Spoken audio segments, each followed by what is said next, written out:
20 ವರ್ಷದ ಎಲ್ಲ ಗಿಡಗಳು. ಹೌದು. ಈಗ ನಾವು ಒಂದು ತೆಂಗಿನ ಮರದ ಮಧ್ಯದಲ್ಲಿ ಹಾಕೋದು ಅಂತ ಹೇಳಿದ್ರೆ ಹಾ. ಒಂದು ಗಿಡದಿಂದ ಇನ್ನೊಂದು ಗಿಡಕ್ಕೆ ಎಷ್ಟು ಅಂತರ ಇರಬೇಕು? ಇದೊಂದು 29 ಫೀಟ್ ಇದೆ.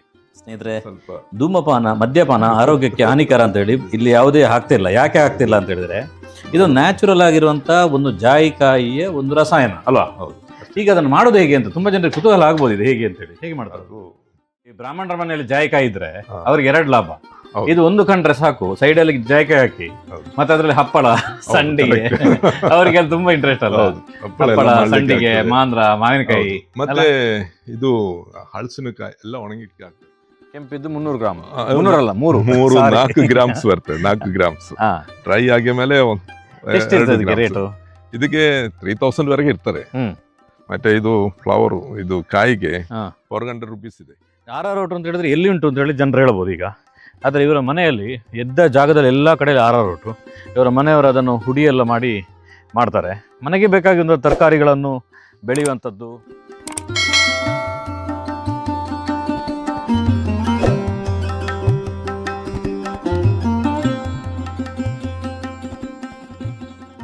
ಸಂಪೂರ್ಣ ಸಹಜ ಕೃಷಿ ಯೂಟ್ಯೂಬ್ ಚಾನಲ್ನ ಎಲ್ಲ ವೀಕ್ಷಕರಿಗೂ ನಮಸ್ಕಾರ. ನಾನು ಶಿವಪ್ರಸಾದ್ ಮಲೆಬೆಟ್ಟು. ಸಾಧಾರಣ ಉಡುಪಿ ಜಿಲ್ಲೆಯ ಕಂಟೆಂಟ್ಗಳನ್ನು ಕೊಡುವಂಥದ್ದು ತುಂಬ ಕಡಿಮೆ ಆಗಿತ್ತು. ಆ ಕಾರಣಕ್ಕೋಸ್ಕರ ಈ ಬಾರಿ ಉಡುಪಿ ಜಿಲ್ಲೆಗೆ ಬಂದಿದ್ದೇನೆ. ಉಡುಪಿ ಜಿಲ್ಲೆಯ ಕಾರ್ಕಳ ತಾಲೂಕಿನ ಕೆರ್ವಾಶೆ ಎನ್ನುವಂಥ ಒಂದು ಗ್ರಾಮದಲ್ಲಿದ್ದೇನೆ. ಹೆಚ್ಚಾಗಿ ಅಂತರ ಬೆಳೆ, ಅಡ್ಡ ಬೆಳೆ, ಮಧ್ಯದಲ್ಲಿ ಕೃಷಿಯ ಮಧ್ಯದಲ್ಲಿ ಬೆಳೆಯುವಂಥದ್ದು, ಇದರ ಬಗ್ಗೆ ಎಲ್ಲ ತುಂಬ ಚರ್ಚೆಗಳು ನಡೀತಾ ಇರ್ತದೆ. ಕೆಲವು ರೈತರು ಅದನ್ನು ಏನು ಹೇಳ್ತಾರೆ ಅಂತ ಹೇಳಿದ್ರೆ, ಅಂತರ ಬೆಳೆಯಲ್ಲಿ ವೆಯ್ಟ್ ಕಡಿಮೆ ಇರಬೇಕು, ಅದರ ರೇಟ್ ಹೆಚ್ಚಿರಬೇಕು ಅಂತೇಳಿ. ಅದರ ವೆಯ್ಟೇ ಹೆಚ್ಚಿದರೆ ನಮ್ಮ ಇಡೀ ಲೇಬರ್ಗಳನ್ನು, ಮುಖ್ಯ ಬೆಳೆಯ ಬಂದಂಥ ಇನ್ಕಮ್ಗಳನ್ನು ಕೂಡ ಅದಕ್ಕೆ ಹಾಕಿ ಲಾಸ್ಟಿಗೆ ಅದು ಇಲ್ಲ ಇದು ಇಲ್ಲ ಅನ್ನುವಂಥ ಸಿಚುವೇಶನ್ ಕ್ರಿಯೇಟ್ ಆಗುತ್ತೆ ಅನ್ನುವಂಥದ್ದು. ಅಂತರದಲ್ಲಿ ತುಂಬ ರೇರಾಗಿ ನಮ್ಮ ದಕ್ಷಿಣ ಕನ್ನಡ ಜಿಲ್ಲೆಯಲ್ಲಿ ಜಾಯಿಕಾಯಿಯನ್ನು ಬೆಳೆದು ಯಶಸ್ವಿಯಾಗಿರುವಂಥ ರೇರಾಗಿರುವಂಥ ತುಂಬ ಜನ ರೈತರು ನಮಗೆ ಸಿಗ್ತಾರೆ. ಅದರಲ್ಲೂ ಹೆಚ್ಚಾಗಿ ಕೇರಳ ಬೇಸಿಂದ ಯಾರು ಈ ಭಾಗಕ್ಕೆ ಬಂದು ಕೃಷಿಯನ್ನು ಡೆವಲಪ್ ಮಾಡಿದರು ಅವರೆಲ್ಲರೂ ಕೂಡ ಹೆಚ್ಚಾಗಿ ಜಾಯಿಕಾಯಿಯನ್ನು ಬೆಳೀತಾರೆ. ಅಂಥ ಒಂದು ಪ್ರಗತಿಪರ ತೋಟದಲ್ಲಿ ನಾನಿದ್ದೇನೆ. ಇವರು ಸುಮಾರು 35 ವರ್ಷಗಳ ಹಿಂದೆಯೇ ಕೇರಳದ ಕೊಟ್ಟಾಯಂ ಭಾಗದಿಂದ ಇಲ್ಲಿಗೆ ಬಂದು ಅತ್ಯದ್ಭುತವಾಗಿರುವಂಥ ಕೃಷಿಯನ್ನು ಮಾಡಿದ್ದಾರೆ. ನಿಮಗೆ ಇಲ್ಲಿ ಕಾಣ್ತಿರುವಂಥದ್ದು ತೆಂಗು ಇದೆ. ಆ ತೆಂಗಿನ ಮಧ್ಯದಲ್ಲಿ ದೊಡ್ಡ ದೊಡ್ಡದಾಗಿರುವಂಥ ಎತ್ತರ ಜಾಯಿಕಾಯಿ ಮರಗಳು. ಸೀಸನ್ ಮುಗಿತಾ ಬಂದದ್ರಿಂದಾಗಿ ಒಂದಷ್ಟು ಕಾಯಿಗಳು ಕೂಡ ಮುಗಿತಾ ಬಂತು. ಆದರೂ ಕೂಡ ಯಾವ ವೆರೈಟಿಯ ಕಾಯಿಯನ್ನೆಲ್ಲ ಬೆಳೆದಿದ್ದಾರೆ, ಅದರ ಜೊತೆಗೆ ಅದರ ರೇಟ್ ಹೇಗಿದೆ ಮತ್ತು ಒಂದು ಸ್ಟೋರೇಜ್ ಮೆಥಡ್ ಮಾಡಿದ್ದಾರೆ. ಈ ಮಳೆಗಾಲದ ಸಂದರ್ಭದಲ್ಲಿ ಅದು ಹಣ್ಣಾಗುವಾಗ ಅದರ ಫಸ್ಟ್ ಕ್ವಾಲಿಟಿಯಲ್ಲಿ ಒಣಗಬೇಕು ಅಂತ ಹೇಳಿದ್ರೆ ಅದಕ್ಕೊಂದು ಮಿಷನರಿ ಬೇಕಾಗುತ್ತೆ, ಡ್ರೈಯರ್. ಆ ರೀತಿ ಡ್ರೈಯರನ್ನು ಕೂಡ ಇವರು ಮನೆಯಲ್ಲಿ ಮಾಡಿದ್ದಾರೆ. ಅದರ ಎಲ್ಲ ಮಾಹಿತಿಯನ್ನು ಈ ವಿಡಿಯೋದಲ್ಲಿ ನಿಮಗೆ ಕೊಡ್ತೇನೆ. ಈ ವಿಡಿಯೋ ತುಂಬ ಜನ ಕೃಷಿಕರಿಗೆ ಅಡಿಕೆ, ತೆಂಗಿನ ಅದರ ಸೈಡಲ್ಲಿ ಎಲ್ಲಾದರೂ ಜಾಯಿಕಾಯಿ ಬೆಳೆಯುವಂಥವ್ರಿಗೆಲ್ಲರಿಗೂ ಕೂಡ ತುಂಬ ಮಾರ್ಗದರ್ಶನ ಆಗ್ಬೋದು. ಆ ಕಾರಣಕ್ಕೋಸ್ಕರ ಈ ವಿಡಿಯೋ ನಿಮ್ಮೆಲ್ಲ ಸ್ನೇಹಿತರಿಗೆ ಶೇರ್ ಮಾಡಿ. ಸ್ನೇಹಿತರೆ, ಚೆರಿಯನ್ ಸರ್ ನಮ್ಮ ಜೊತೆ ಇದ್ದಾರೆ. ಸರ್ ನಮಸ್ತೆ. ನಮಸ್ತೆ. ಹೇಗಿದ್ದೀರಿ? ಆರಾಮ್. ಈ ಭಾಗದಲ್ಲಿ ಬೇರೆ ಬೇರೆ ಕೃಷಿಕರ ಮಧ್ಯಕ್ಕೆ ಹೋಗ್ತೇವೆ. ನಮಗೆ ಸ್ವಲ್ಪ ಕರಾವಳಿಗೆ ಸೂಟ್ ಆಗುವಂಥ ಕೃಷಿ ಯಾವುದು ಅಂತ ಹೇಳಿದ್ರೆ ಅದು ಹೆಚ್ಚಾಗಿ ಕೇರಳ ಭಾಗದಿಂದ ಎಲ್ಲಿ ಬಂದು ಮಾಡಿರುವಂಥ ಕೃಷಿಗಳೆಲ್ಲ ಕರಾವಳಿಗೆ ಸೂಟ್ ಆಗುವಂಥದ್ದು. ನಾನು ಅಂದ್ಕೊಂಡಿದ್ದೇನೆ, ಯಾಕೆ ಅಂತ ಹೇಳಿದರೆ ಕೇರಳದ ಸುಮಾರು ಒಂದು 14 ಜಿಲ್ಲೆಯಲ್ಲಿ ಒಂದು 11 ಜಿಲ್ಲೆಗಳು ನಮ್ಮ ದಕ್ಷಿಣ ಕನ್ನಡ ಜಿಲ್ಲೆಯ ಕ್ಲೈಮೇಟ್ ರೀತಿಯಲ್ಲಿ ಇರುವಂಥದ್ದು. ಅಂದರೆ ಇಲ್ಲಿ ಬಿಸಿಲು, ಇನ್ನೊಂದು ಹ್ಯುಮಿಡಿಟಿ ಎಲ್ಲ ಹಾಗೆ ನಮ್ಮ ಊರಿನ ಥರನೇ ಇರೋದು. ಹಾಗಾಗಿ ನೀವೀಗ ಅಷ್ಟು ದೂರದಿಂದ ಬಂದು ಇಲ್ಲಿ ಕೃಷಿಗೆ ಅಂತೇಳಿ ಬಂದ್ರಲ್ಲ. ಹೌದು. ಒಂದು ಸಣ್ಣ ಆಫೀಸಿಗೆ ಕೆಲಸಕ್ಕೆ ಹೋಗೋದಾದ್ರೂ ಕೂಡ ಇವತ್ತು ಇಷ್ಟು ಫೆಸಿಲಿಟಿಗಳಿದ್ರು ಒಬ್ಬನಿಗೆ ಭಯ ಆಗುತ್ತೆ ಒಂದು ದೂರದ ಊರಿಗೆ ಹೋಗಿ ನಿಲ್ಲಿಕ್ಕೆ. ಹೌದಲ್ವಾ? ಅಂತಂದ್ರೆ ಅಷ್ಟು ವರ್ಷದ ಹಿಂದೆ ಯಾವುದೇ ಫೆಸಿಲಿಟಿಗಳಿಲ್ದಿದ್ದಾಗ ಖಾಲಿ ಜಾಗವನ್ನು ತಗೊಂಡು ಇಲ್ಲಿ ಬಂದು ಕೃಷಿಗೆ ಬಂದ್ರಿ. ಯಾವ ಏಜಿಗೆ ಬಂದ್ರಿ ಮತ್ತೆ ಯಾವ ಕಾರಣಕ್ಕೆ ಇದೇ ಜಾಗನ ಆಯ್ಕೆ ಮಾಡ್ಕೊಂಡ್ರಿ? ನಾನು 21 ಇಯರ್ಸ್ ಅಲ್ಲಿ ಕರ್ನಾಟಕಕ್ಕೆ ಬಂದಿದೆ. ಇಲ್ಲಿ ಬಂದು ಖಾಲಿ ಜಾಗ ತಗೊಂಡು ಕೃಷಿ ಪ್ರಾರಂಭ ಮಾಡಿದೆ. ಫಸ್ಟ್ ರಬ್ಬರ್ ನಟ್ಟಿದೆ, ಮತ್ತೆ ಅಡಿಕೆ ನಟ್ಟಿದೆ, ಅಡಿಕೆಗೆ ತೆಂಗಿನ ಗಿಡ ನಟ್ಟಿದೆ. ಅದಕ್ಕೆ ಇಂಟರ್ ಕ್ರಾಪ್ ಆಗಿ ಜಾದಿಕಾಯಿ ನಟ್ಟಿದೆ. ಮತ್ತೆ ಫಸ್ಟ್ ನಾನು ಇದು ವಾನಿಲಾ ನಟ್ಟಿದೆ, ಮತ್ತೆ ಕಾಫಿ ಪ್ಲಾಂಟ್ ಇತ್ತು. ಕಾಫಿ ಅದೆಲ್ಲ ನನಗೆ ಸಕ್ಸಸ್ ಆಗಲಿಲ್ಲ. ಆಮೇಲೆ ನಾನು ಇದು ಜಾದಿಕಾಯಿ ಕೃಷಿಗೆ ಬಂದಿದೆ ಅಲ್ವಾ. ಇಡೀ ಈಗ ಇಲ್ಲಿ ತೋಟ ನೋಡುವಾಗ ಅಂದ್ರೆ ನೀವು 21 ವರ್ಷ ಅಂತ ಹೇಳಿದಾಗ ನಿಮ್ಗೆ 21 ವರ್ಷ, ನನಗೆ 21 ವರ್ಷ. ಕರೆಕ್ಟ್. ಈಗ ಅಷ್ಟು ವರ್ಷದಿಂದ ಇಲ್ಲಿ ಬಂದಾಗ ಇಲ್ಲಿ ಏನಾದ್ರೂ ತೋಟಗಳಿತ್ತ ಅಥವಾ ಖಾಲಿ ಇತ್ತ? ಇದು ಖಾಲಿ ಫೋಟೋ, ಕಾಡೆ ಇತ್ತು. ಎಷ್ಟು ಎಕರೆ ಇತ್ತು? ಇದು 10 ಎಕರೆ ಪಟ್ಟೆ, ಒಂದು 18 ಎಕರೆ ಜಾಗ ಇದೆ. ಆಗ ಬಂದು ನೀವೇ ನಿಂತು ಮಾಡಿರುವಂಥದ್ದು. ಹೌದು ಹೌದು. ಇಲ್ಲಿ ಪ್ರತಿಯೊಂದು ಗಿಡನ ನೀವು ಸಣ್ಣದಿಂದ ನೋಡಿದ್ರಿ. ನಾನೇ ನಟ್ಟು ಅಲ್ವಾ? ನಟ್ಟಿದ್ದು. ಕರೆಕ್ಟ್. ನಿಮ್ಗೆ ಹೇಗೆ ಎಕ್ಸ್ಪೀರಿಯನ್ಸ್? ಯಾಕಂದ್ರೆ 21ನೇ ವರ್ಷಕ್ಕೆ ಅಂತ ಹೇಳಿದ್ರೆ ಭಾರಿ ಎಕ್ಸ್ಪೀರಿಯನ್ಸ್ ಅಂತ ಇರಲ್ಲ, ಹೇಗೆ ಎಕ್ಸ್ಪೀರಿಯನ್ಸ್? ನನಗೆ ಸಿರೋ ಎಕ್ಸ್ಪೀರಿಯನ್ಸ್ ಇಲ್ಲಿ ಬಂದ ಮೇಲೆ ಹಾ. ಎಲ್ಲ ಕಲ್ತದ್ದು ನಾನು. ಕೃಷಿ ಕಲ್ತದ್ದು ಇಲ್ಲಿ ಬಂದ ಮೇಲೆ ಅಲ್ಲ. ಹೌದು. ಈ ಕೊಟ್ಟಾಯಮಲ್ಲಿ ಏನಾದ್ರು ನಿಮ್ಗೆ ತೋಟ ಎಲ್ಲ ಇತ್ತಾ? ಹೌದು, ನನ್ನ ತಂದೆಗೆ ಕೃಷಿಕರೇ. ಈಗ ನಾವು ಈಗ ಮಾತಾಡ್ತಿರುವಂತದ್ದು ನಿಮ್ದು ಒಂದೊಂದು ವಿಷಯನೂ ಕೂಡ ಒಂದೊಂದು ಬಾರಿ ನಾವು ಮಾಡುವ ಮುಂದಿನ ದಿನಗಳಲ್ಲಿ. ಹೌದು. ಯಾಕಂದ್ರೆ ನಮಗೆ ಜನರಿಗೆ ಇನ್ಫಾರ್ಮೇಶನ್ ಕೊಡುವುದೇ ನಮ್ಮ ಕೆಲಸ. ಅಂದ್ರೆ ಇಲ್ಲಿಯ ಭೂಮಿಯಲ್ಲಿ ಏನೇನು ಆಗ್ತಿದೆ ಅನ್ನುವಂಥದ್ದು. ಈಗ ಇಲ್ಲಿ ನನಗೆ ಒಂದು ವಿಶೇಷ ಆಕರ್ಷಣೆ ಅಂತ ಆಗಿದ್ದು, ಪ್ರತಿ ಒಂದು ತೆಂಗಿನ ಮರದ ಮಧ್ಯದಲ್ಲೂ ಕೂಡ ಒಂದೊಂದು ಜಾಯಿಕಾಯಿ ಬೆಳೆದಿದ್ರಿ. ಮತ್ತೆ ಎಷ್ಟು pepper ವರ್ಷ ಇದೆ. ಆಯ್ತು ಈ ಮರಕ್ಕೆ? ಇದಕ್ಕೆ 20 years ಆಯ್ತು, ಆಲ್ಮೋಸ್ಟ್ 20 ವರ್ಷ ಆಯ್ತು. ವರ್ಷ ಆಯ್ತು. ಎಷ್ಟು ಮರ ಹಾಕಿದಿರಿ? ಇದು 70 ಟ್ರೀಸ್ ಇದೆ. ಸುಮಾರು 70 ಗಿಡಗಳಿದೆ. ಹೌದು. ಯಾವ ವೆರೈಟಿಯ ಜಾಯಿಕಾಯಿ? ಇದು ಕಡುಮಾಕಿಲ್ ವೆರೈಟೀಸ್ ಇದೆ. ಹಾ. ನಾನು ಕೋಳಿಕೋಡು ತಂದಿದ್ದು. ಹಾ. ಅವರೇ ಇದು ಕಂಡುಹಿಡಿದದ್ದು. ಹಾ. ಎಬ್ರಹಾಂ ಮ್ಯಾಥ್ಯೂ ಅಂತ ಹೇಳಿ ಹಾ. ಅವ್ರದ್ದು ಮನೆಯಿಂದ ತಂದಿದ್ದು. ಸೂಪರ್ ವೆರೈಟಿಯಾ? ಒಳ್ಳೆ ವೆರೈಟಿ ಇದೆ ಅಲ್ಲ. ತುಂಬಾ ಅವಾರ್ಡ್ ಎಲ್ಲ ಸಿಕ್ಕಿಯ ವೆರೈಟಿ. ಅವಾರ್ಡ್ ಎಲ್ಲ ಸಿಕ್ಕಿದ? ಅವಾರ್ಡ್. ಹೌದು. ಅದು ನೀವು ಗೂಗಲ್ ಅಲ್ಲಿ ಸರ್ಚ್ ಮಾಡಿದ್ರೆ ಹಾ. ಎಲ್ಲ ಡೀಟೇಲ್ಸ್ ಎಲ್ಲ ಸಿಗ್ತದೆ. ಏನ್ ಹೆಸರು ಅದ್ರದ್ದು? ಅದು ಕಡುಮಾಕಿಲ್ ಕಡುಮಾಕಲ್ ಅಂತ ಹೇಳಿ. ಜಾತಿ. ಅದು ಈಗ ನಿಮ್ಗೆ ಗಿಡ ಬೇಕಾದ್ರೆ ಅಲ್ಲಿಗೆ ಹೋಗ್ಬೇಕಾ? ಅವರು ಇದು ಬಡ್ಡಿಂಗ್ ಮಾಡಿದ್ರೆ ಅಷ್ಟು ಸಕ್ಸಸ್ ಆಗಲ್ಲ. ಹಾ. ಗ್ರಾಫ್ಟಿಂಗೇ ಮಾಡಬೇಕು. ಅವರೇ ಗ್ರಾಫ್ಟಿಂಗ್ ಮಾಡಿ ಕೊಡ್ತಾರೆ. ಹಾ. ನಾವು ಆಗ 20 ವರ್ಷ ಹಿಂದೆ ಒಂದು ಗಿಡಕ್ಕೆ 500 ರೂಪಾಯಿ ಆಯ್ತು. ಓ. ಈಗ 1000 ಅಬೌವ್ ಇರ್ಬೋದು. ಅಲ್ಲ. ಹೌದು. ತುಂಬಾ ವೆರೈಟೀಸ್ ಇದೆ ಕೇರಳದಲ್ಲಿ. ಅಲ್ಲ. ಹೌದು. ಕರೆಕ್ಟ್. ಈಗ ಜಾಯಿಕಾಯಿ ಬಗ್ಗೆ ತುಂಬಾ ಜನರಿಗೆ ಗೊತ್ತಿರೋದಿಲ್ಲ ಹೇಗೆ ಅಂತ. ನಂದು ಒಂದೇ ವೆರೈಟಿ ಇರೋದು. ಒಂದು ಯಾಕಂದ್ರೆ ತೋರಿಸಿ ಅದನ್ನು ಹೌದು. ಓಪನ್ ಮಾಡಿ. ಇದು ಹಾ. ಇದೆಲ್ಲ ಯೂನಿಫಾರ್ಮ್ ಸೈಜ್ ಇರ್ತಾರೆ. ಹ್ಮ್. ಯಾಕಂದ್ರೆ ಇದು ಫ್ಲವರು ಹ್ಮ್. ಒಂದು 3 grams 4 grams ಇರ್ತಾರೆ. ಅದು ಕೆಂಪಿದ್ದ? ಕೆಂಪದು. ಓಕೆ, ಕಟ್ ಆಗಿದೆ. ಆಯ್ತು. ಓಕೆ. ಕೆಂಪಿದ್ದು 300 ಗ್ರಾಮ್. 300 ಅಲ್ಲ, 4 grams ಬರ್ತದೆ. 4 grams ಡ್ರೈ ಆಗಿ ಮೇಲೆ ಎಷ್ಟಿರ್ತದೆ ರೇಟು? ಇದಕ್ಕೆ 3000 ವರೆಗೆ ಇರ್ತಾರೆ. ಹ್ಮ್. ಮತ್ತೆ ಇದು ಫ್ಲವರ್ ಇದು ಕಾಯಿಗೆ ಹಾ. 400 rupees ಇದೆ. 400. 400. ಅದು ನಮ್ಮ ಗರಂ ಮಸಾಲದಲ್ಲಿ ಒಂದು ಇರುತ್ತೆ ಗರಂ ಇದೇನಾ? ಮಸಾಲ ಇದೇನೆ. ಅಲ್ಲ. ಹೌದು. ಅದು ಗರಂ ಮಸಾಲಕ್ಕೆ ಉಪಯೋಗ ಆಗುತ್ತೆ. ಉಪಯೋಗ ಇರ್ತದೆ. ಅದಾದ್ಮೇಲೆ ಇನ್ನೊಂದು ಕೈಯಲ್ಲಿ ಇಟ್ಕೊಂಡಿದ್ರಲ್ಲ ಅದು? ಇದು ಹ್ಮ್. ಇದು ಇದ್ರದ್ದು ಏನ್ ಮಾಡ್ತೀರಿ? ಇದು ನಮಗೆ ಚಟ್ನಿ ಮಾಡ್ಲಿಕ್ಕೆ ಆಗ್ತದೆ. ಹಾ. ಮತ್ತೆ ಪಿಕ್ಕಲ್ ಮಾಡ್ಲಿಕ್ಕೆ ಆಗ್ತದೆ. ಉಪ್ಪಿನಕಾಯಿ ಚೆನ್ನಾಗಾಗುತ್ತಾ? ಉಪ್ಪಿನಕಾಯಿ ಚೆನ್ನಾಗಿ ಉಂಟು ಆಗ್ತದೆ. ನಿಮ್ಮಲ್ಲಿ? ನಮ್ಮಲ್ಲಿ ಇಲ್ಲ ಈಗ. ಹಾ, ಹಾ, ಹಾ. ಮಾಡ್ತಾ ಇದ್ರು. ಹಾ. ಮತ್ತೆ ಇದನ್ನು ವೈನ್ ಮಾಡ್ಲಿಕ್ಕೆ ಹೌದಾ? ಗುಡ್. ಹೇಗೆ ಇದು- ಆಗ್ತದೆ? ಇದು ವೈನ್ ಮಾಡಿದ್ರೆ ನಮಗೆ ಸ್ಟಮಕ್ ಪ್ರಾಬ್ಲಮ್ ಎಲ್ಲ ಒಳ್ಳೇದಾಗ್ತದೆ. ಸೂಪರಾ? ಡೈಜೆಷನ್ ಅಷ್ಟು. ಅಲ್ಲ. ಹೌದು. ಇದನ್ನ ಹೇಳಿದ್ರೆ ಜನರು ಸ್ವಲ್ಪ ಅಲರ್ಟ್ ಆಗ್ಬೋದು. ಇದರಲ್ಲಿ ಇದ್ದೆಲ್ಲ ಮೆಡಿಸಿನ್ ಅಲ್ಲ, ಈಗ ಇದು ನಾವು ಸಹ- ವೈನ್ ಬಗ್ಗೆ ಹೇಳಿದ್ರೆ ಹಾ. ಜನ ಸ್ವಲ್ಪ ಅಲರ್ಟ್ ಆಗ್ಬೋದು. ಹೌದು. ಆದ್ರಿಂದ ಲಾಸ್ಟ್ಗೆ ನಿಮ್ಮ ಹತ್ರ ಉಂಟಾ? ವೈನ್ ಇದೆ. ಒಂದ್ ಸ್ವಲ್ಪ ತೋರಿಸಿ. ತೋರಿಸುವ. ಲಾಸ್ಟ್ ವಿಡಿಯೋ ಆದ್ರಿಂದಾಗಿ ಸ್ವಲ್ಪ ಟೇಸ್ಟ್ ಮಾಡಬಹುದು. ಹೌದು. ಮತ್ತೆ ಇಲ್ಲಿ ನಂಗೆ ಸಂದರ್ಶನ ಹೋಗ್ಲಿಕ್ಕೆ ಇಲ್ಲ, ಶೋರ್ಲಿ. ಇಲ್ಲಂದ್ರೆ ತೊದಲ್ಬಹುದು ಅಲ್ವಾ? ಹೌದು. ಓಕೆ ಸರ್, ಈಗ 20 ವರ್ಷದ ಎಲ್ಲ ಗಿಡಗಳು. ಹೌದು. ಈಗ ನಾವು ಒಂದು ತೆಂಗಿನ ಮರದ ಮಧ್ಯದಲ್ಲಿ ಹಾಕೋದು ಅಂತ ಹೇಳಿದ್ರೆ ಹಾ. ಒಂದು ಗಿಡದಿಂದ ಇನ್ನೊಂದು ಗಿಡಕ್ಕೆ ಎಷ್ಟು ಅಂತರ ಇರಬೇಕು? ಇದೊಂದು 29 feet ಇದೆ. 29 ಫೀಟ್ ಇರಬೇಕು 4 ತೆಂಗಿನ ಮರದ ಮಧ್ಯದಲ್ಲಿ ನಟ್ಟಿದ್ದು. ಮಧ್ಯದಲ್ಲಿ. ಹೌದು. ಅಂದ್ರೆ ಒಂದಕ್ಕೊಂದಕ್ಕೆ 29 29 ಇಲ್ಲಿಂದ 29 ಅಲ್ಲ? 90 feet ಇದೆ. ಆ ರೀತಿ ಅಷ್ಟು ಅಂತರ ಬೇಕಾಗತ್ತಾ? ಬೇಕಾಗ್ತದೆ. ಅಂದ್ರೆ ನಿಮಗೆ touch ಆಗುತ್ತೆ ಗೊತ್ತಾಗ್ತದಲ್ಲ, ಟಚ್ ಆಗ್ತಾ ಬಂದು. ಅದು. ಹ್ಮ್. ಫುಲ್ ಆ ಕಡೆ ಹೌದು, ಬರುತ್ತೆ. ಹೌದು ಹೌದು. ಈ ಗಿಡಗಳು ಹಾ. ಸೈಡ್ ಗ್ರೋತ್ ಜಾಸ್ತಿ ಇದೆ. ಸೈಡ್ಗೆ ಅದು ಆ ವೆರೈಟಿದು ವ್ಯತ್ಯಾಸ. ಮತ್ತೆ ನೀವು ನೋಡಿ ಎಲೆ ಒಂದು ಮರ ಹತ್ರ ಅಂದ್ರೆ ಆಚೆ ಮರ ಕಾಣಲ್ಲ. ಹೌದು, ಎಲೆ ಅಷ್ಟು ಸ್ಟ್ರೆಂತ್ ಇದೆ. ತಿಕ್ಕಾಗಿ ಮಲೆ ಇದೆ. ಈಗ 29 ಫೀಟ್ ಅಂತ ಹೇಳಿದ್ರಿ. ಹಾ, ಈಗ ತೆಂಗಿನ ಮರ ಇಲ್ಲಪ್ಪ, ಹಾ. ಖಾಲಿ ತೋಟ ಇದೆ ಅಂತ ಅನ್ಕೊಳ್ಳಿ. ಹಾ. ಅಲ್ಲಿ ಏನಾದ್ರು ಸ್ವಲ್ಪ ಹತ್ರ ಏನಾದ್ರು ಮಾಡ್ಬೋದಾ? ಮಾಡಬಹುದು. ಸ್ವಲ್ಪ ಇದಕ್ಕೆ ಒಂದು ನೆರಳು ಬೇಕು. ಹಾ, ಒಂದು ನೆರಳು ಬೇಕು ಇದಕ್ಕೆ. ಹೌದು. ರಂಬುಟದಾಗೆ ಓವರ್ ಬಿಸಿಲು ಬೇಡ ಇದಕ್ಕೆ. ಬೇಡ ಬೇಡ.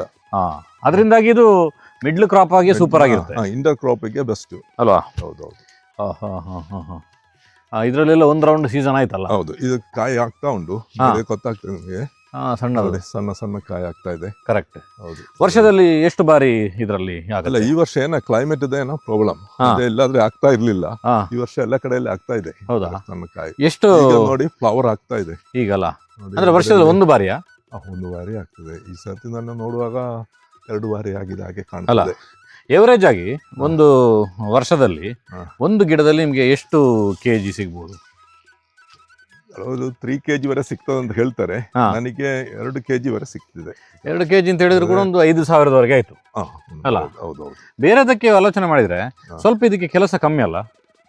ಕೆಲಸ ಕಮ್ಮಿ ಅಂತ ಹೇಳ್ಲಿಕ್ಕೆ ಹೇಳ್ಬೋದು. 2-3 ಸರ್ತಿ ಬೋಡೋ ಮಿಕ್ಸ್ ಸ್ಪ್ರೇ ಮಾಡಬೇಕಾಗ್ತದೆ, ಹಾ. ಇಲ್ಲದೆ ಎಲೆ ಉದುರ್ತದೆ. ಹಾ. ಮತ್ತೆ ಇದಕ್ಕೆ ಫಂಗಸ್ ಅಟ್ಯಾಕ್ ಬರ್ತದೆ ಹ್ಮ್. ಮರಕ್ಕೆ, ಹ್ಮ್. ಅದು ಕೂಡ ಮದ್ದು ಹೊಡಿಬೇಕಾಗ್ತದೆ, ಎಲೆಕ್ಕೆ ಮತ್ತೆ ಶಿಖರಕ್ಕೆ ಕೂಡ ಹೊಡಿಬೇಕು, ಮರಕ್ಕೆ ಕೂಡ ಹೊಡಿಬೇಕು. ಯಾವುದು ಬೋಡೋನಾ? Bodo foliar spray. 19 ಹಾ. ಮತ್ತೆ SOP ಹ್ಮ್. ಸಪರೇಟು. ಮತ್ತೆ ಹೌದು. ಈಗ ಇಲ್ಲಿ ಬುಡದಲ್ಲಿ ಏನು ಗೊಬ್ಬರನ ಇದು ಹಾಕಿದ್ರಿ? ಸಗಣಿ ಹಾಕಿದೆ, ಮತ್ತೆ ಕೋಳಿ ಗೊಬ್ಬರ ಹಾಕಿದೆ. ಮಿಕ್ಸ್ಡ್ ಆಗಿ? ಸಗಣಿ ನಾನು 2 ತಿಂಗಳ ಹಿಂದೆ ಹಾಕಿದೆ, ಹಾ. ಈಗ ಇತ್ತೀಚೆಗೆ ಕೋಳಿ ಗೊಬ್ಬರ ಓಹೋ. ಒಂದೊಂದು ಬಟ್ಟಿ ಹಾಕಿದೆ. ಇಡೀ ವರ್ಷ ಹಾಕ್ಬೇಕಾಗ್ತದ? ವರ್ಷಕ್ಕೆ ಒಂದೇ ಸರ್ತಿ. 2 ವರ್ಷಕ್ಕೆ ಒಂದು ಬಾರಿ? ಹೌದು. ಮತ್ತೆ ಫರ್ಟಿಲೈಸ್ ಆಗ್ತದೆ, ಫ್ಯಾಕ್ಟಂಬೋಸ್, ಪೊಟ್ಯಾಶು, ಮೆಗ್ನೀಷಿಯಂ ಸಲ್ಫೇಟ್. ಎಷ್ಟು ಟೈಮ್ ಅದು? ಅದು ಒಂದು 3-4 ಸರ್ತಿ ಮಾಡ್ತಾರೆ. ಹೋ. ಮತ್ತೆ ಯಾರಾದ್ರು ಗೊಬ್ಬರ ಕೂಡ ಹಾಕ್ತೇನೆ. ಯಾವುದು? ಯಾರ ಕಂಪನಿದು. ಯಾರ ಕಂಪನಿದ? ಹೌದು ಹೌದು, ಚೆನ್ನಾಗಿದೆ ಅದು? ಚೆನ್ನಾಗಿದೆ. ಬುಡ ಸೂಪರ್ ಇದೆ ಅಲ್ಲ, ಎಲ್ಲ ಸಾವಯವ ರೀತಿಯಲ್ಲಿ ಇದೆ. ಹಾ, ಹೌದು. ಕಪ್ಪು ಕಪ್ಪು ಕಪ್ಪು ಕಪ್ಪಾಗಿ ಕಪ್ಪಾಗಿ ನಿಮಗೆ ಹಾ ಎರೆಹುಳ ಎಲ್ಲ ಎಲ್ಲ ಬರ್ತದಲ್ಲ. ಬರ್ತದೆ. ಸಾಧಾರಣ ರಂಬುಟನ್ ಇಂಥ ಬೇರೆ ಬೇರೆ ಎಕ್ಸಾಟಿಕ್ ಫ್ರೂಟ್ಸ್ ಗಳಿದೆಲ್ಲ ಫಾರಿನ್ ಇದು, ಹಾ.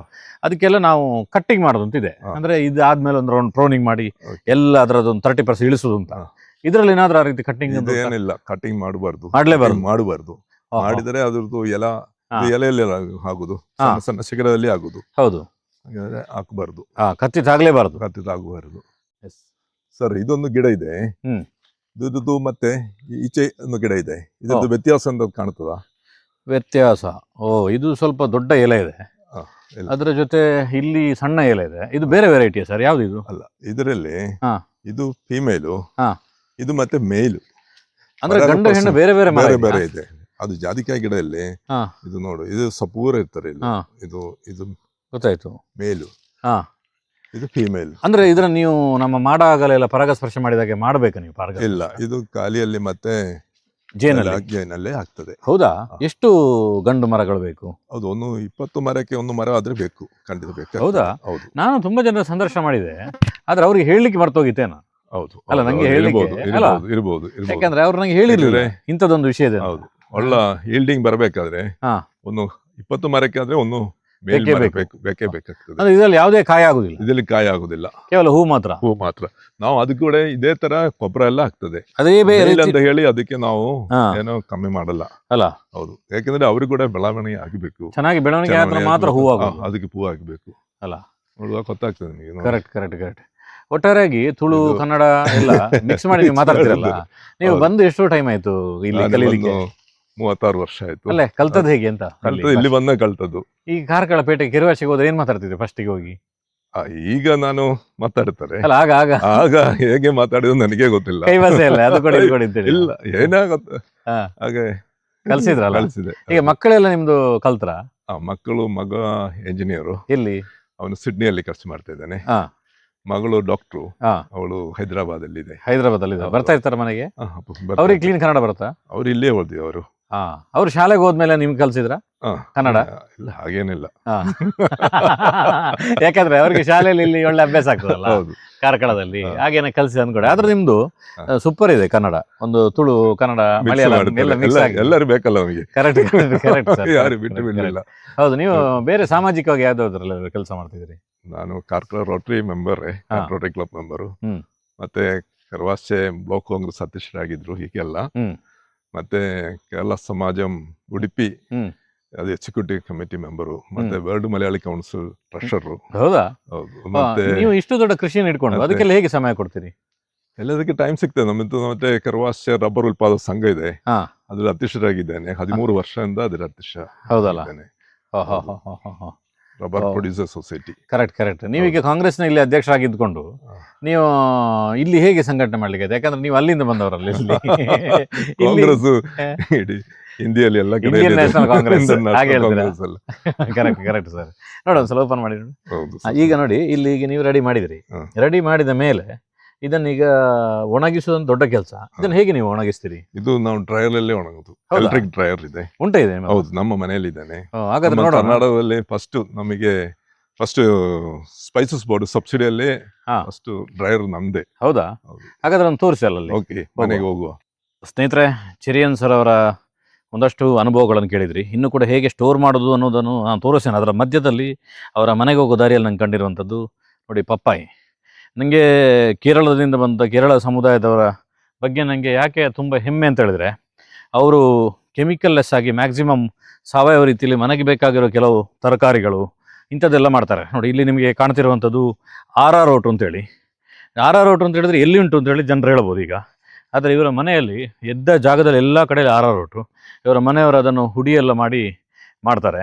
ಮನೆಗೆ ಬೇಕಾಗಿರೋ ತರಕಾರಿಗಳನ್ನು ಬೆಳೆಯುವಂಥದ್ದು, ಸ್ಪೈಸ್ ಇನ್ನೊಂದೆಲ್ಲ ಬೆಳೆಯುವಂಥದ್ದು ಇವರಲ್ಲಿ ಅದು ನ್ಯಾಚುರಲ್ ಆಗಿ ಇರುವಂಥದ್ದು. ನಾವು ಕೇರಳ ಭಾಗಕ್ಕೆ ಹೋದರೂ ಕೂಡ ಅವ್ರ ಮನೆ ಪಕ್ಕನೂ ಕೂಡ ಟೆರೇಸ್ ಗಾರ್ಡನ್ ಸಣ್ಣದಾಗಿ ಬೆಳೀತಾರೆ. ನೋಡಿ ಇಲ್ಲಿ ಜೀರಿಗೆ, ಮೆಣಸನ್ನು ಕೂಡ ಹಾಕಿದ್ದಾರೆ.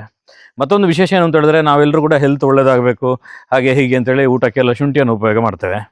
ಆದರೆ ಆ ಶುಂಠಿಗೆ ಸರಿಯಾಗಿ ಕೆಮಿಕಲ್ ಹಾಕಿ ಕೃಷಿ ಮಾಡಿದರೆ ಅದರಲ್ಲಿ ಯಾವುದೇ ಸತ್ವಗಳಿರುವುದಿಲ್ಲ. ಅಂಥದ್ರಲ್ಲಿ ನೋಡಿ ಇವರು ಒಂದು 5 ಗ್ರೋ ಬ್ಯಾಗ್ಗಳಲ್ಲಿ ಶುಂಠಿಯನ್ನು ಬೆಳೆಸಿದ್ದಾರೆ. ಈ ಶುಂಠಿ ನೋಡಿ ಎಷ್ಟು ಸಾವಯವ ರೀತಿಯಲ್ಲಿದೆ ನೋಡಿ. ಪ್ರತಿಯೊಂದರಲ್ಲೂ ಕೂಡ ಸೂಪರಾಗಿ ಬೆಳೀತಿದೆ. ಮತ್ತು ಇದಕ್ಕೇನು ಭಾರಿ ಏನು ಖರ್ಚಿದ್ದು ವಿಚಾರಗಳು ಅಂತಿಲ್ಲ. ಇದರದ್ದು ಶುಂಠಿನ ತೆಗೆದ ಮೇಲೆ ಒಂದು ಶುಂಠಿನ ಅಲ್ಲೇ ಬಿಡ್ತಾರೆ. ಅಲ್ಲೇ ಬಿಟ್ಟು ಮತ್ತೆ ಅದು ಮುಂದಿನ ವರ್ಷಕ್ಕೆ ಶುಂಠಿ ಸಿಗ್ತದೆ. ಈ ಅವೇರ್ನೆಸ್ಗಳೆಲ್ಲವೂ ಕೂಡ ನಮ್ಮ ಹೆಲ್ತ್ಗೆ ಇಂಪಾರ್ಟೆಂಟ್. ಯಾಕೆಂತ ಹೇಳಿದ್ರೆ ನಾವು ಕೆಮಿಕಲನ್ನು ತಿನ್ನೋಕ್ಕಾಗಲ್ಲ. ಯಾವುದು ಕಮರ್ಷಿಯಲ್ಗೆ ಕೆಮಿಕಲ್ ಹಾಕಿದರೂ ಕೂಡ ನಾವು ಮನೆಗೆ ಬೇಕಾಗಿರುವಂಥ ತರಕಾರಿಗಳಿಗೆ, ಹಣ್ಣುಗಳಿಗೆ, ಸಾಂಬಾರು ಪದಾರ್ಥಗಳಿಗೆಲ್ಲವೂ ಕೂಡ ಸಾವಯವ ರೀತಿಯಲ್ಲಿ ಬೆಳೆಸಬೇಕಾಗತ್ತೆ. ಇವ್ರದ್ದು ಮುಖ್ಯವಾಗಿರುವಂಥದ್ದು ಸುವರ್ಣಗೆಡ್ಡೆ, ತುಂಬ ಇಷ್ಟ ಇವರಿಗೆಲ್ಲರಿಗೂ ಕೂಡ. ಅದರಿಂದಾಗಿ ಇಡೀ ತೋಟದಲ್ಲಿ ಸುವರ್ಣಗೆಡ್ಡೆಯನ್ನು ಹಾಕಿದ್ದಾರೆ. ಇಡೀ ತೋಟಕ್ಕೆ ಓಡಾಡಬೇಕಾದ್ರೆ ಇಂಥ ತುಂಬ ಸಂಗತಿಗಳು ಇಲ್ಲಿ ಕಾಣಲಿಕ್ಕೆ ಸಿಗ್ತದೆ. ಇಲ್ಲಿ ಹೋಗಿರುವಂಥದ್ದು ಕುಂಬಳಕಾಯಿಯ ಬಳ್ಳಿ, ಅದರ ಜೊತೆ ಗ್ರೋ ಬ್ಯಾಗ್ನಲ್ಲಿ ಬೆಂಡೆಕಾಯಿ, ಇದೆಲ್ಲವೂ ಕೂಡ ಇವರ ಒಂದು ಸಾವಯವ ಅಥವಾ ನ್ಯಾಚುರಲ್ ಆಗಿರುವಂಥ ಫುಡ್ ಸಿಸ್ಟಮ್ ನಮಗೆ ತಿಳಿಸ್ತದೆ. ಆ ರೊಲೆನಿಯು ಅನ್ನುವಂಥ ಒಂದು ಹಣ್ಣಿನ ಮರನ್ನು ಕೂಡ ಬೆಳೆದಿದ್ದಾರೆ. ಇಡೀ ತೋಟದಲ್ಲಿ ಸುತ್ತಾಡಿದರೆ ಸುಮಾರು ಒಂದು 10-20 ವೆರೈಟಿ ಹಣ್ಣುಗಳು, ಒಂದು 10-20 ವೆರೈಟಿಯ ನ್ಯಾಚುರಲ್ ಆಗಿರುವಂಥ ತರಕಾರಿಯನ್ನು ಕೂಡ ಇಲ್ಲಿ ನೋಡ್ಬೋದು. ಬನ್ನಿ ಚೆರಿಯನ್ ಸರ್ ಅವರು ಹೇಗೆ ಆ ಸ್ಟೋರೇಜ್ ಮಾಡುವಂಥ ಮೆಥಡ್ ನಮಗೆ ತೋರಿಸ್ತಾರೆ ಅನ್ನುವಂಥದ್ದನ್ನು ನೋಡೋಣ. ಸ್ನೇಹಿತರೆ, ಹೇಗೆ ಸ್ಟೋರ್ ಮಾಡಿದ್ದಾರೆ ನೋಡಿ ಸರ್. ಓಪನ್ ಮಾಡಿದ್ರೆ ಒಂದ್ಸಲ ಫುಲ್ಲು ಹೈಜೆನಿಕ್ ಆಗಿಲ್ಲ, ಯಾವುದೇ ಧೂಳು ಹೋಗಬಾರ್ದು. ಹೌದು, ಇದು ಫಸ್ಟ್ ಕ್ವಾಲಿಟಿಯಾ? ಇದು ಫಸ್ಟ್ ಕ್ವಾಲಿಟಿ. ಸ್ವಲ್ಪ ಕೈಯಲ್ಲಿ ತೆಗಿರಿ. ಓ ಸೂಪರ್ ಕಲರ್ ಇದೆಲ್ಲ. ಇದು ಕಲರ್ ಹೈ ಕ್ವಾಲಿಟಿ ಕಲರ್, ಇದು ಹೈ ಕ್ವಾಲಿಟಿ ಅಂದ್ರೆ ಒಂದು 6 ತಿಂಗಳಾಗುವಾಗ ಅದು ಯೆಲ್ಲೋ ಕಲರ್, ಗೋಲ್ಡನ್ ಕಲರ್ ಬರುತ್ತೆ. ಹೌದಾ? ಹೌದು, ಚೇಂಜ್ ಆಗುತ್ತೆ. ಆಗ್ತದೆ. ಅದಕ್ಕೇನು ರೇಟ್ ವೇರಿಯೇಷನ್ ಆಗುತ್ತಾ? ರೇಟ್ ವೇರಿಯೇಷನ್ ಆಗ್ತದೆ. ಹೌದಾ? ಎಷ್ಟಾಗುತ್ತೆ ಆಗ ಚೆನ್ನಾಗಾದ್ರೆ? ಅದು ಚೆನ್ನಾಗಿದ್ರೆ 3,000 ವರೆಗೆ ಹೋಗ್ತದೆ. ಹೌದಾ? ನೀವೆಲ್ಲಿ ಕೊಡೋದು ಇದನ್ನು? ನಾನು ಇದು ಕೇರಳಕ್ಕೆ ಕೊಡೋದು. ಕೇರಳಕ್ಕೆ? ಕೇರಳದಲ್ಲಿ ಎಲ್ಲಿ ಕಾವಲ್ಲ, ಎಲ್ಲಿ ಅಂದ ಸರ್ತಿ ನಾನು ಕಾಲಿಕಟ್ಟಲ್ಲಿ ಕೊಟ್ಟಿದ್ದು. ಯಾರು ರೇಟ್ ಹೆಚ್ಚು ಕೊಡ್ತಾರೆ ಅಲ್ಲಿ ಕೊಡೋದು.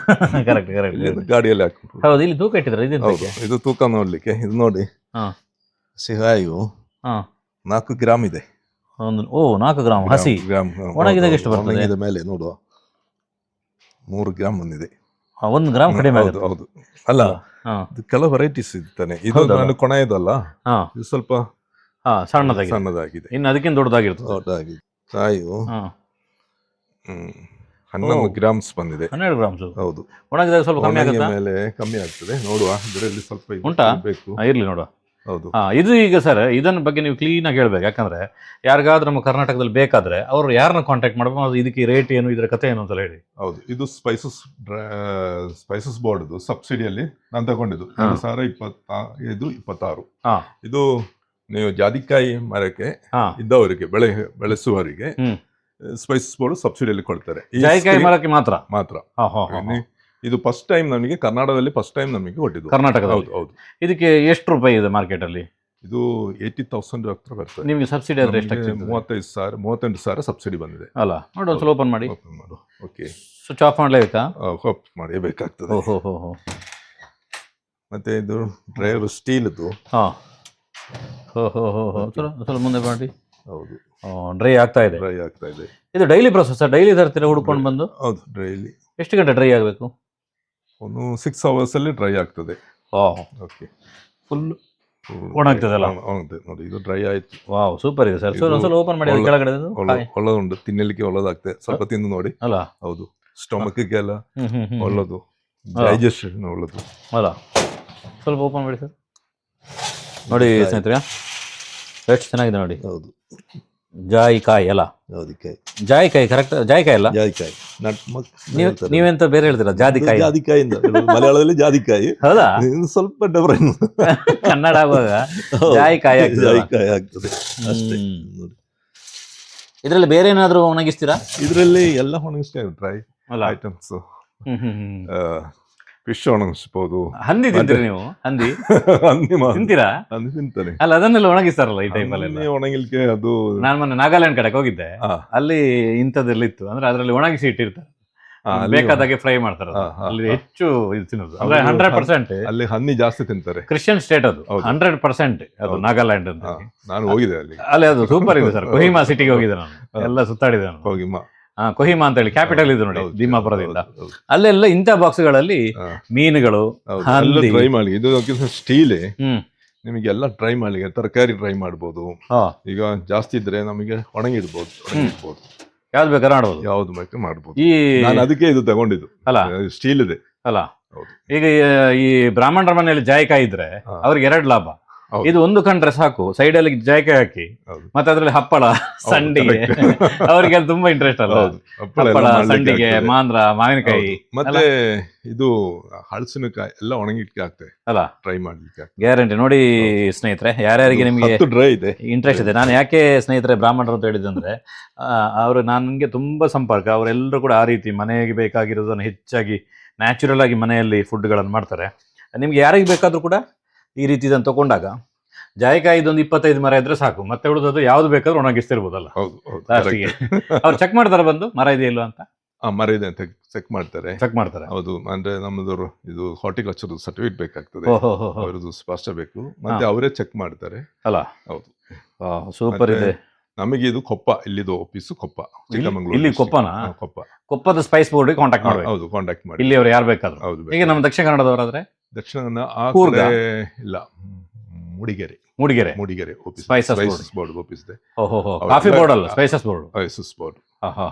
ಅಲ್ಲ, ಸ್ಪೈಸಸ್ ಕಾಫಿ ಕೊಟ್ಟು ಕೂಡ ಬೋರ್ಡ್ ಬರ್ತದೆ ಅಲ್ಲ. ಹೌದು, ಜನರಿಗೆ ಬಾರಿ ನಮ್ಮವರೇ ಇರೋದು, ಕೇರಳದವರೇ. ಹೌದಾ? ಸ್ಪೈಸಸ್ ಬೋರ್ಡ್ಗಳಲ್ಲ ಬೋರ್ಡ್ ಅಲ್ಲಿ ಜಾಸ್ತಿ. ನಿಮ್ಗೆ ನಂಗಳ ಅಂತ ಹೇಳಿ ಕೊಟ್ರೆ ಏನಾರಪ್ಪ, ಬೇರೆ ಎಷ್ಟು ನಮಗೆ ಅದು ಹೆಡ್ ಆಫೀಸು ಕೊಚ್ಚಿನ್. ಹೌದಾ? ಸಾಕ್ಷಣ ಆಗಲಿಕ್ಕೆ ಸ್ವಲ್ಪ ಅದು ಕರ್ನಾಟಕ ಕೊಡ್ಲಿಲ್ಲ ಅವರು. 2 ವರ್ಷ ಟ್ರೈ ಮಾಡಿದ ಮೇಲೆ ಕೊಟ್ಟಿದ್ದು ಅಲ್ಲ. ಹೌದು, ತುಂಬಾ ಜನರಿಗೆ ಕುತೂಹಲ ಇರೋದು ಇದರ ವೈನ್ ಹೇಗೆ ಮಾಡ್ತಾರೆ, ಹೇಗೆ ಇಟ್ಟು ಅಂತ ತೋರಿಸ್ತೀರಾ? ಆಯ್ತು, ತೋರಿಸ್ತೇನೆ. ಸ್ನೇಹಿತರೆ, ದಟ್ಟ ಕಾಡಿನ ಮಧ್ಯದಲ್ಲಿ ಅತ್ಯಂತ ಸುಂದರವಾಗಿರುವಂಥ ಒಂದು ಕೃಷಿ ಭೂಮಿ, ಅದೇ ರೀತಿಯಲ್ಲಿ ಒಂದು ಸಾಂಪ್ರದಾಯಿಕ ಶೈಲಿಯ ಅದ್ಭುತವಾಗಿರುವಂಥ ಮನೆ, ಸೂಪರ್ ಆಗಿರುವಂಥ ಹೂವಿನ ಗಿಡಗಳು. ಸರ್ ಬನ್ನಿ ಹೋಗುವ, ನಿಮ್ಮ ವೈನನ್ನೊಂದು ಓಪನ್ ಮಾಡುವ ಅಲ್ಲ. ತುಂಬ ಜನ ಕುತೂಹಲದಲ್ಲಿರ್ತಾರೆ. ಸರ್ ಏನು ಹೆಸರು ಇದ್ರದ್ದು? ಜಾಕ್ ಡ್ಯಾನಿಯಲ್ ಅದರಲ್ಲಿ ಹಾಕಿ ಇಟ್ಟಿದ್ದು. ಇದನ್ನು ಹೊಸಬರಿಗೆ ಕೊಟ್ಟರೆ ಖುಷಿ ಆಗ್ಬೋದು, ಭಾರಿ ಬ್ರ್ಯಾಂಡೆಡ್ ಕೊಡ್ತಾ ಇದ್ದಾರೆ ಅಂತ ಹೇಳಿಲ್ಲ. ನೋಡಿ ಸ್ನೇಹಿತರೆ, ತುಂಬ ಕ್ಲೀನಾಗಿ ಇವರು ಆರಾಧಿಸುವಂಥ ದೇವರು, ಜೀಸಸ್ನ ಚಿತ್ರಗಳು ತುಂಬ ಚೆನ್ನಾಗಿದೆ ನೋಡಿ. ಸೂಪರ್ ಆಗಿರುವಂಥ ವ್ಯವಸ್ಥೆ ನೋಡಿ. ಸರ್ ಹೇಳಿದ್ದಾರೆ, ಸರ್ ಅಲ್ಲಾಡೋದಿಲ್ಲಲ್ಲ ಅದನ್ನು ಕುಡಿದ್ರೆ? ಇಲ್ಲ, ಏನಾಗಲ್ಲ. ಏನು ಸ್ವಲ್ಪ ಮಾಲ್ಲಿಕ್ಕಿಲ್ಲಲ್ಲ? ಸ್ವಲ್ಪ ಅಲ್ಲ, ನೋಡಿ ಅಲ್ಲಿ ಇಟ್ಟು ಬಿಡಿ. ನೋಡಿ ಸ್ನೇಹಿತರೆ, ನನಗೆ ಕೊಟ್ಟಿದ್ದಾರೆ ನೋಡು, ಇದನ್ನು ಸ್ವಲ್ಪ ಕುಡಿಯುವ. ಹೇಗೆ ಆಗ್ತದೆ ನೋಡು, ಸೂಪರ್ ಆಗಿದೆ ಸರ್. ಮೊನ್ನೆ ನೀವು ಮೇಡಮ್ ಅವರು ಸಿಕ್ಕಿದ್ರು, ಅರಿಷ್ಟ ಅಂತ ಹೇಳಿದ್ರು. ಹೆಲ್ತಿಗೆ ತುಂಬ ಒಳ್ಳೇದಾ? ಅರಿಷ್ಟ ಅಂತ ಹೇಳೋದು ಅಲ್ಲ, ಹೆಲ್ತಿಗೆ ತುಂಬ ಒಳ್ಳೇದಲ್ಲ? ತುಂಬ ಒಳ್ಳೇದು. ಆ ರೀತಿ ನ್ಯಾಚುರಲ್ ಆಗಿ ನಮ್ಮ ಆಯುರ್ವೇದದಲ್ಲಿ ಇವು ಕೂಡ ಆಯುರ್ವೇದಿಕ್ ಅಲ್ಲಿ ಉಪಯೋಗ ಮಾಡ್ತಾರೆ ಅಲ್ವಾ? ಹೌದು. ಈಗ ಇದನ್ನು ಕುಡಿದ ಮೇಲೆ ನಾನು ಸಂಜೆಯಲ್ಲೂ ಮಾಲಿ ಎಲ್ಲ ಬಿದ್ದಿಲ್ಲ ಅಂದ್ರೆ ಇದನ್ನು ಎಡಿಟ್ ಮಾಡ್ತೇನೆ ಇವತ್ತು ವಿಡಿಯೋನ. ಸರ್ ನಮ್ಗೆ ಕೊಡಿಸಿ, ನೀವು ಕುಡಿತಿಲ್ಲ, ನೀವು ಕೊಡಿಸಿ. ಸ್ನೇಹಿತರೆ, ಧೂಮಪಾನ, ಮದ್ಯಪಾನ ಆರೋಗ್ಯಕ್ಕೆ ಹಾನಿಕರ ಅಂತ ಹೇಳಿ ಇಲ್ಲಿ ಯಾವುದೇ ಆಗ್ತಿಲ್ಲ. ಯಾಕೆ ಆಗ್ತಿಲ್ಲ ಅಂತ ಹೇಳಿದ್ರೆ, ಇದು ನ್ಯಾಚುರಲ್ ಆಗಿರುವಂತ ಒಂದು ಜಾಯಿಕಾಯಿಯ ಒಂದು ರಸಾಯನ ಅಲ್ವಾ? ಈಗ ಅದನ್ನು ಮಾಡೋದು ಹೇಗೆ ಅಂತ ತುಂಬಾ ಜನರಿಗೆ ಕುತೂಹಲ ಆಗ್ಬೋದು. ಇದು ಹೇಗೆ ಅಂತ ಹೇಳಿ, ಹೇಗೆ ಮಾಡ್ತಾರೆ? 40 ದಿನ ಅದು ಮತ್ತೆ ಇದು ಕಾಯು ಮತ್ತೆ ಬೆಲ್ಲಂ ಮತ್ತೆ ಮೆಡಿಸಿನ್, ಆಯುರ್ವೇದಿಕ್ ಮೆಡಿಸಿನ್ ಎಲ್ಲ ಇಟ್ಟಿಡಬೇಕು. ಬಗ್ಗೆ ನನಗೆ ಅಷ್ಟು ಹೇಳಲಿಕ್ಕೆ ಬರಲ್ಲ, ನನ್ನ ಮಿಸ್ಸಸ್ ಮಾಡಿದ್ದು. ಅವ್ರು ಮಾಡಿದ್ದಲ್ಲ? ಹೌದು, ಅವರೇ ಮಾಡಿದ್ದು. ಈಗ ಅವ್ರು ಕೇರಳಕ್ಕೆ ಹೋಗಿದಾರಾ? ಅವ್ರು ಕೇರಳಕ್ಕೆ ಹೋಗಿದ್ರು. ಕೇರಳದಿಂದ ಬಂದಾಗ ನಮ್ಮ ರಾಜ್ಯದ ಎಲ್ಲ ವೈನ್ ಕುಡುಕರ ಪರವಾಗಿ ನಾನು ವಿಡಿಯೋ ಮಾಡಿಸ್ತೇನೆ, ಎಲ್ರಿಗೂ ಅದು ಉಪಯೋಗ ಆಗಲಿ. ಯಾಕಂದ್ರೆ ಅದು ಸೂಪರ್. ಯಾಕಂದ್ರೆ ನಂಗೆ ಗೊತ್ತದು ಅದರದ್ದು ವಿಷಯಗಳು, ಅಂದ್ರೆ ಹೆಲ್ತ್ ಬೆನಿಫಿಟ್ಸ್ಗಳು, ಇನ್ನೊಂದು ಅದೆಲ್ಲವೂ ಕೂಡ. ಹೌದು, ನಮಗೆ ಸ್ಟೊಮಕ್ ಅಪ್ಸೆಟ್ ಆಗಿದ್ರೆ ಸ್ವಲ್ಪ ಕುಡಿದ್ರೆ ಅಲ್ಲ, ಓಕೆ, ಸರಿ ಆಗ್ತದೆ. Okay sir, thank you. ಸ್ನೇಹಿತರೆ, ಈ ರೀತಿಯ ಕೃಷಿ ಕಂಟೆಂಟ್ಗಳು ನಮಗೆ ಕೊಡುವಂಥ ತುಂಬ ಮುಖ್ಯ ಆಗುತ್ತೆ. ನಿಮ್ಮಲ್ಲಿ ಈ ರೀತಿಯ ಕೃಷಿಯ ವಿಶೇಷತೆಗಳು ಯಾವುದಿದ್ರೂ ಕೂಡ ನಮ್ಮನ್ನು ಕಾಂಟ್ಯಾಕ್ಟ್ ಮಾಡ್ಬೋದು. ನಮ್ಮ ನಂಬರ್ ಕೂಡ ಇದರಲ್ಲಿ ಇರ್ತದೆ, ವಾಟ್ಸಪ್ ಮಾಡ್ಬೋದು. ಯಾಕಂದರೆ ಜನರಿಗೆ ಕೃಷಿ ಎಜುಕೇಷನ್ ಕೊಡಬೇಕು ಅಂತ ಹೇಳಿದ್ರೆ ವೆರೈಟಿಯ ಕೃಷಿಯನ್ನು ತೋರಿಸ್ಬೇಕಾಗತ್ತೆ. ಕೇರಳದಿಂದ ಬಂದವರು ಈ ರೀತಿಯ ಸಾಂಬಾರು ಬೆಳೆಗಳಲ್ಲಿ ಸ್ವಲ್ಪ ಎಕ್ಸ್ಪರ್ಟ್ಗಳವರು. ಯಾಕಂದರೆ ಅದು ಇಡೀ ಕೇರಳದ ಎಲ್ಲ ರಾಜ್ಯಗಳಿರುವಂಥದ್ದು ದಕ್ಷಿಣ ಕನ್ನಡ ಮತ್ತು ಉಡುಪಿ ಜಿಲ್ಲೆಯ ರೀತಿಯಲ್ಲಿ. ನಮ್ಮಲ್ಲಿ ನಮ್ಮ ಕ್ಲೈಮೇಟಲ್ಲಿ ಇರುವಂಥದ್ದು ಕೇವಲ ಉತ್ತರ ಕನ್ನಡ, ದಕ್ಷಿಣ ಕನ್ನಡ, ಉಡುಪಿ ಮಾತ್ರ. ಅದೇ ಕೇರಳದಲ್ಲಿ ಸುಮಾರು 14 ಜಿಲ್ಲೆಗಳು ಕೂಡ ನಮ್ಮ ರೀತಿಯ ವಾತಾವರಣ, ನಮ್ಮ ರೀತಿಯ ಹವಾಗುಣಗಳನ್ನು ಹೊಂದಿರ್ತದೆ. ಆ ಕಾರಣಕ್ಕೋಸ್ಕರ ಅವರಿಗೆಲ್ಲರಿಗೂ ಕೂಡ ದಕ್ಷಿಣ ಕನ್ನಡ ಜಿಲ್ಲೆ ಸೆಟ್ ಆಗುತ್ತೆ. ನಮ್ಮ ಜೊತೆ ಈ ರೀತಿಯ ಅತ್ಯುತ್ತಮವಾಗಿರುವಂಥ ಕಂಟೆಂಟ್ಗಳು, ಕೃಷಿಯ ವಿಚಾರಗಳು ಎಲ್ಲೆಲ್ಲಿರ್ತದೆ ಅದನ್ನು ಹುಡುಕಿ ನಮಗೆ ತೋರಿಸುವಂಥವ್ರು ಎಡ್ವರ್ಡ್ ಸರ್ ನಮ್ಮ ಜೊತೆ ಇದ್ದಾರೆ. ಸರ್ ನಮಸ್ತೆ. ನಮಸ್ತೆ. ಹೇಗಿದ್ದೀರಿ? ಆರಾಮಿದ್ದೇನೆ ಸರ್. ನಿಮ್ಮ ಸ್ನೇಹಿತರು ಏನು ಅನ್ಸುತ್ತೆ ಸರ್ ಅವರ ಕೃಷಿಯ ತೋಟಗಳನ್ನು ನೋಡಿದಾಗ? ಅಲ್ಲ, ನಾನು ಅವ್ರು ಇಷ್ಟು ಕೃಷಿ ಇದೆ ಅಂತ ನನಗೆ ಗೊತ್ತಿರಲಿಲ್ಲ. ನನಗೆ ಇವರದ್ದು ಪರಿಚಯದದ್ದು ಕಾರ್ಕಳದಲ್ಲಿ ರೋಟರಿಯಲ್ಲಿ. ಅವರ ಟೀಮ್ ನನಗೆ ಕಾರ್ಕಳ ರೋಟರಿನವರು ನನಗೆ ಸನ್ಮಾನ ಮಾಡಿದ್ದಾರೆ. ಇವರ ಹೆಸರು ಡೈಎಸ್ ಚೆರಿಯನ್ ರೋಟರಿಯನ್ ಅಂತ. ಅವರು ಹೇಳಿದ್ರು, ನಿಮ್ಮಲ್ಲಿ ಏನು ಕೃಷಿ ಎಲ್ಲ ಉಂಟು ಅಂತ ಕೇಳಿದಕ್ಕೆ ನನ್ನಲ್ಲಿ ಜಾಯಕಾಯಿ ಉಂಟು, ಅದು ಕೇರಳದಿಂದ ಗಿಡ ತಂದು ಮಾಡಿದ್ದು. ಇವರು ಇಲ್ಲಿಯವರು ಅಲ್ಲ, ಇವರು ಮೂಲತಃ ಕೊಟ್ಟಾಮಿನವರು. ಕೊಟ್ಟಾಮಿಂದ ಇಲ್ಲಿ ಬಂದು ಜಾಗ ತೆಕ್ಕೊಂಡು ಈ ಬರಡು ಭೂಮಿಯನ್ನು ಇದ್ದದ್ದು ತುಂಬಾ ಹಸಿರಾಗಿ ಮಾಡಿದ್ದಾರೆ. ತೆಂಗು ಗಿಡ, ಅಡಿಕೆ ಗಿಡ, ಕಾಳುಮೆಣಸು ಗಿಡ, ಮತ್ತೆ ಜಾಯಿಕಾಯಿ ಗಿಡ, ಮತ್ತೆ ಅವರಿಗೆ ಬೇಕಾದಂತ ಇತರ ಒಳ್ಳೆಯ ಹಣ್ಣಿನ ಗಿಡಗಳೆಲ್ಲ ಹಾಕಿದ್ದಾರೆ. ಇದು ನೋಡುವಾಗ ಒಂದು ನನಗೆ ಬಹಳ ಖುಷಿ ಆಗ್ತದೆ. ಮತ್ತೆ ಅದು ಜಾಯಿಕಾಯಲ್ಲಿ ನಾನು ಫಸ್ಟ್ ನೋಡಿದ್ದು ಅವರು ಮಾಡಿದಂತ ಫ್ರೀಜರ್. ಅದು ಕರ್ನಾಟಕದಲ್ಲಿ ಮೊಟ್ಟ ಮೊದಲಿಗೆ ಸಿಕ್ಕಿದ್ದೆ ಅವರಿಗೆ ಅಂತ. ಅದು ಒಳ್ಳೆ ಕ್ವಾಲಿಟಿಯಾಗಿ ಬಹಳ ಚೆನ್ನಾಗಿ ಅವರು ಅದನ್ನು ನಿರ್ವಹಣೆ ಮಾಡಿದ್ದಾರೆ. ಒಣಗಿಸಿ ಚಂದ ಮಾಡಿ ಸ್ಟೋರ್ ಮಾಡಿ ಅದನ್ನು ಇಟ್ಟಿದ್ದಾರೆ. ನಾನು ಹೇಳಿದವರೆಗೆ ಅವರಿಗೆ ನಮ್ಮ ಸಹಜ ಸಂಭ್ರದ ಯೂಟ್ಯೂಬ್ ಚಾನಲ್ ಅವರಿಗೆ ನಾನು ಅವರಿಗೆ ಒಂದು ಸಲಾಮ್ ಅಂತ ಹೇಳಿರ್ತೇನೆ. ಇದನ್ನು ಈಗ ನಿಮ್ಮ ಅನುಭವದ ಪ್ರಕಾರ ಜಾಯಿಕಾಯಿನ ಹತ್ರ ಹಾಕೋದಾದ್ರೆ ಎಷ್ಟು ಅಡಿಗೆ ಒಂದೊಂದು ಗಿಡ ಹಾಕಬಹುದು? ಅದು ಕಡಿಮೆ ಅಂದ್ರೆ ಒಂದು 15 ಅಡಿಗೆ ಒಂದು ಹಾಕ್ಬೇಕು. 15 ಅಡಿಗೆ ಹಾಕ್ಬೇಕು. ಯಾಕಂದ್ರೆ ಅದಕ್ಕೆ ಸ್ವಲ್ಪ ಗಾಳಿ ಬೆಳಕೆಲ್ಲ ಸಿಕ್ಕಿದರೆ ಇಳುವರಿ ಸ್ವಲ್ಪ ಜಾಸ್ತಿ ಬರ್ತದೆ. ಹತ್ತಿರ ಇದ್ರೆ ಸ್ವಲ್ಪ ಗಾಳಿ ಬೆಳಕು ಒಳಗಡೆ ಹೋಗುದಿಲ್ಲ ಅಲ್ಲ. ಮತ್ತೆ ಗಿಡ ಬಿಸಿಲು ಹುಡ್ಕೊಂಡು ಉದ್ದಕ್ಕೆ ನೇರಾಗಿ ಹೋಗ್ತದೆ. ಅದು ಅಷ್ಟು ಹತ್ತಿರ ಹಾಕಿ ಪ್ರಯೋಜನ ಇಲ್ಲ. ಒಂದು 25 ಗಿಡ ನಡುವ ಜಾಗದಲ್ಲಿ ಒಂದು 20 ಗಿಡ ನಡಬಹುದು. ಆವಾಗ ಆರಾಮ ಗಾಳಿ ಬೆಳಕು ಅದಕ್ಕೆ ಸಿಗ್ತದೆ. ಅದರ ಒಳಗೆ ನಮಗೆ ಆಚೆ ಈಚೆ ಸಂಚಾರ ಮಾಡ್ಲಿಕ್ಕೆ ಸ್ವಲ್ಪ ಒಳ್ಳೇದಾಗ್ತದೆ. Correct sir. ಒಬ್ಬೊಬ್ಬರದ್ದು ಒಂದೊಂದು ರೀತಿಯ ಕೃಷಿಯ ವಿಚಾರಗಳಿರ್ತದೆ. ಇವತ್ತು ನಮ್ಮ ಕರ್ನಾಟಕದಲ್ಲಿ ಹೆಚ್ಚಿನ ಕಡೆಗಳಲ್ಲಿ ಏಕ ಬೆಳೆ ಪದ್ಧತಿ, ಒಂದು ಬೆಳೆಯನ್ನು ಹಿಡ್ಕೊಂಡು ಕೂತಿರ್ತಾರೆ. ಇನ್ನು ವ್ಯತ್ಯಾಸಗಳಾದರೆ ಏನು ಮಾಡಬೇಕು ಅಂತ ಗೊತ್ತಾಗಲ್ಲ. ಅದು ಪರಿಸರಕ್ಕೆ ಹಾಳು, ಅವರಿಗೆ ವೈಯಕ್ತಿಕವಾಗಿಯೂ ಕೂಡ ಹಾಳು. ಕೇವಲ ಒಂದು ಮರವನ್ನು ನೆಟ್ಟರೆ ಅಂತ ನೀವು ನಿಮ್ಮ ಇಡೀ ತೋಟಕ್ಕೆ ಹೋಗುವ ಬೇರೆ ಬೇರೆ ರೀತಿಯ ವೆರೈಟಿಗಳ ಹಣ್ಣುಗಳು, ಹಂಪಲುಗಳು, ಅದರೊಟ್ಟಿಗೆ ವಾಣಿಜ್ಯ ಬೆಳೆಗಳು ಇದೆಲ್ಲ ನೋಡಿದ್ರಿ. ಇವತ್ತು ಹೊಸ ಕೃಷಿಕರಿಗೆ, ಈ ರೀತಿಯ ಒಂದು ಆಸಕ್ತ ಕೃಷಿಕರಿಗೆ ನೀವು ಏನು ಸಲಹೆ ಕೊಡ್ಲಿಕ್ಕೆ ಇಚ್ಛೆ ಪಡ್ತೀರಿ? ಅದು ಕೃಷಿಯೇ ಮಾಡೋದು ನಾವೆಲ್ಲ. ಎಲ್ಲ ವೆರೈಟೀಸು ಕೃಷಿ ನಾವು ಮಾಡಿದೆ. ತುಂಬಾ ಮಿಕ್ಸಡ್ ಫ್ರೂಟ್ಸ್ ತುಂಬಾ ವೆರೈಟೀಸ್ ಇದೆ ನನ್ನ ಹತ್ರ. ಮತ್ತೆ ಅಡಿಕೆ, ಕಾವಲಿ ಅಡಿಕೆ ಇದೆ, ಅಡಿಕೆಯಲ್ಲಿ ಪೆಪ್ಪರ್ ಹಾಕಿದೆ. ಮತ್ತೆ ಕೊಕೊನಟ್ ಅಲ್ಲಿ ಕೂಡ ನಾನು ಪೆಪ್ಪರ್ ಹಾಕಿದೆ. ಯಾವ ಮರ ಫ್ರೀ ಆಗಿ ಬಿಡ್ಲಿಲ್ಲ. ಎಲ್ಲ ಕೃಷಿ ಮ್ಯಾಕ್ಸಿಮಮ್ ಯುಟಿಲೈಸ್ ಮಾಡಬೇಕು ನನ್ನ ಅಲ್ವಾ ಅಭಿಪ್ರಾಯ. Correct sir. ನಮ್ಗೊಂದು ಅತ್ಯುತ್ತಮವಾಗಿರುವಂಥ ಮಾಹಿತಿಯನ್ನು ಕೊಟ್ಟಿದ್ರಿ. ನಿಮ್ಮ ಕನ್ನಡನೇ ಸೂಪರ್. ಎಲ್ಲ ತಮಿಳು, ಕನ್ನಡ, ತುಳು, ಇಂಗ್ಲಿಷ್ ಎಲ್ಲ ಮಿಕ್ಸ್ ಆಗಿರುವಂಥದ್ದು. ಧನ್ಯವಾದಗಳು ನಿಮಗೆ. ಶಿವಪ್ರಸಾದ್ ಅವರಿಗೆ ತುಂಬಾ ಧನ್ಯವಾದಗಳು.